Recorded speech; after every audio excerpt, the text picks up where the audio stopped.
ஆண்டவருடைய பரிசுத்த நாமத்துக்கு மகிமை உண்டாவதாக. இன்றைய காலகட்டத்திலையும் எத்தனை பேருங்க நீங்க தாழ்மையா இருக்கீங்க?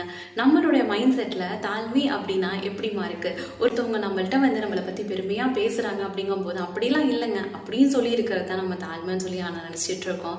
ஆனா ஆண்டவர் நமக்கு என்ன சொல்றாரு தெரியுமா? நம்மளுடைய சொல்லுலையோ, நம்மளுடைய சிந்தனையிலையோ, நம்மளோட நடத்தையிலையும் தாழ்மையை தான் அவர் நமக்கு சொல்லி தராரு. பைபிள்ல கூட அழகா ஒரு வார்த்தை சொல்லியிருக்காங்க. என்ன தெரியுமா? பிலிப்பியர் 2ஆம் அதிகாரம் 3ஆம் வசனத்துல, ஒன்றையும் வாதினாலாவது வீண் பெருமையினாலாவது செய்யாமல் மனத்தாழ்மையினாலே ஒருவரை ஒருவர் தங்களிலும் மேலானவர்களாக என்ன கடவீர்கள் அப்படின்னு சொல்லியிருக்காங்க.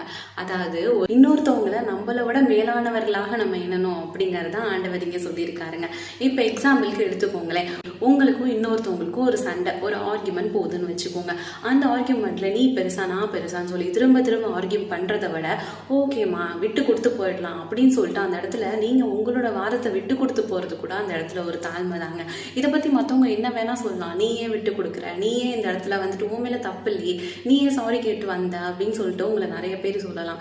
ஆனா நீங்க ஆண்டவர் கற்றுக் கொடுத்த வழியில நடந்து நீங்க தாழ்மையாக நடந்துகிட்டீங்க அப்படின்னு சொன்னீங்கன்னா ஆண்டவர் உங்க சார்பில் இருந்து உங்களை ஆசீர்வதிப்பாரு. இந்த உலகத்தின் மீட்பர் ஆண்டவராக இயேசு கிறிஸ்து இந்த உலகத்துல மண்ணுலகில மனிதனாக ரூபம் எடுத்து பிறக்கும் போது ஆடம்பரமா ஒரு அரண்மனையில ஒண்ணும் பிறக்கலைங்க, மாட்டு தவத்துல தாங்க பிறந்தாரு. அவ்வளவு தாழ்மையான ஆண்டவர் இயேசு கிறிஸ்துவினுடைய பிள்ளைகள் நம்ம எந்த அளவுக்கு தாழ்மையா இருக்கணும்னு யோசிச்சு பாருங்க.